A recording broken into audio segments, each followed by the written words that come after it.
Estamos de volta com conexão pela TV e pela FM 103.3. O amanhecer frio desta quinta-feira deve dar lugar ao calor acima dos 30 graus durante a tarde em todo o estado. E será que a sexta-feira continua assim? Confira agora a previsão do tempo para amanhã.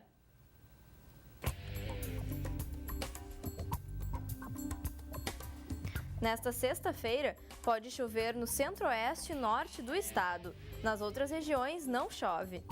Nos vales e em Costa da Serra, o tempo fica ensolarado. No Vale dos Sinos, as temperaturas ficam entre 17 e 32 graus. Em Bento Gonçalves, os termômetros marcam entre 12 e 29 graus. Em Ivoti, a mínima é de 16 e máxima de 31. Em Cachoeirinha, as temperaturas ficam entre 18 e 32 graus. Em Arroio do Sal, mínima de 14 e a máxima atinge os 25 graus. Clarice Lispector completaria 93 anos na última terça-feira, dia 10.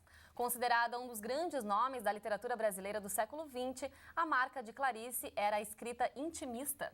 Bastante estudada nos meios acadêmicos e valorizada fora do Brasil, a escritora continua despertando interesse entre os jovens leitores. E esse é o assunto de hoje do Toque Conexão com a Camila Keu. Oi, Camila, tudo bem? Olá, Oi, meninas, Camila, tudo bem? E hoje eu vim falar aqui de um assunto também bem feminino, né? Bem do universo feminino, que é, né, a Clarice Lispector. E vocês falaram desse alcance internacional da Clarice, né? Isso é uma característica interessante. Não é à toa, né, que essa comemoração do aniversário dela essa semana foi lembrada aqui no Brasil, mas também em países do exterior, como é o caso da Espanha. E também tem um dado bem legal, que o biógrafo oficial da Clarice é um norte-americano, é o Benjamin Moser, e ele é apaixonado pela obra da Clarice. Ele descobriu a obra da Clarice Lispector numa universidade nos Estados Unidos, quando estava fazendo um curso de literatura brasileira. Ele se apaixonou pela obra. Sabe qual foi a primeira obra dela que ele leu? Qual foi? A Hora da Estrela. Ai, que legal. O nosso primeiro Clube do Livro dessa temporada. E que a gente tem um carinho muito grande por essa edição. É verdade. Muito legal, né? Então, veja só como é interessante também esse alcance da Clarice fora daqui do Brasil. É verdade.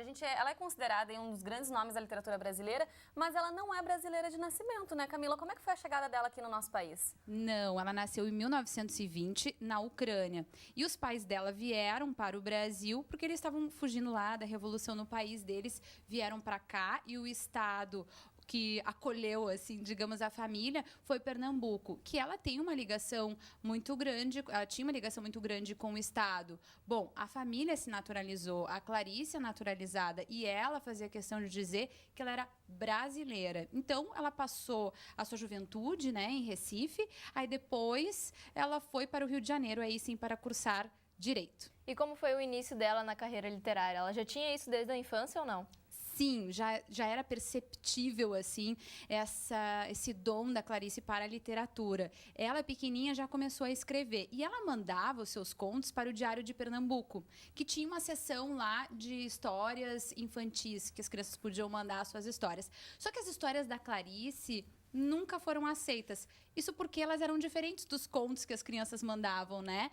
Porque, diferente desses contos, que tem um enredo, personagens, assim, já os contos da Clarice tinham uma característica de falar de sensações, sentimentos. Então, a Clarice já ali despertava esse interesse, ela gostava de ir à biblioteca, foi assim que ela conheceu as obras do Machado de Assis, Dostoiévski, Jorge Amado, essa de Queiroz, que é também um escritor que eu gosto muito.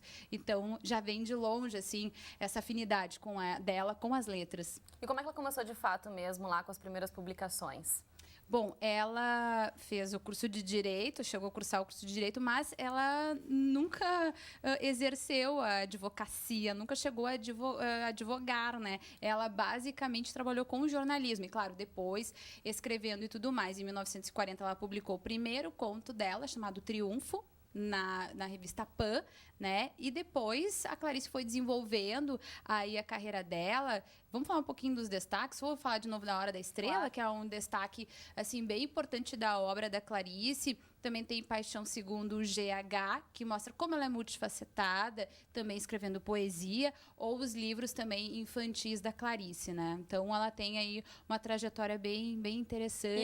E hoje em dia no Fantástico tem aquele quadro que eles fizeram com as crônicas dela, né? Porque ela também tinha essa presença em jornais, né? A Clarice escreveu, foi colaboradora, uma das principais colaboradoras do Jornal do Brasil, por exemplo, e ela escrevia esses textos aí que o Fantástico tá usando ainda, não sei se já acabou a série. E muita gente gosta de citar, né, a Clarice Lispector, a gente vê nas redes sociais. Exatamente. Como é que se dá de fato mesmo essa inserção dela na vida das pessoas? Que tá presente muito ainda hoje em dia, né, Camila? Mas é impressionante, né? Porque as pessoas se apropriaram, né, das frases. A gente até brinca, né? Ah, deve ser da Clarice Lispector. Isso, né? Que é uma característica que também acompanha, por exemplo, a obra do Caio Fernando Abreu, né? Muitas vezes as frases que a gente vê, as citações, nem são dos autores ou não são da Clarice, mas as pessoas se apropriaram.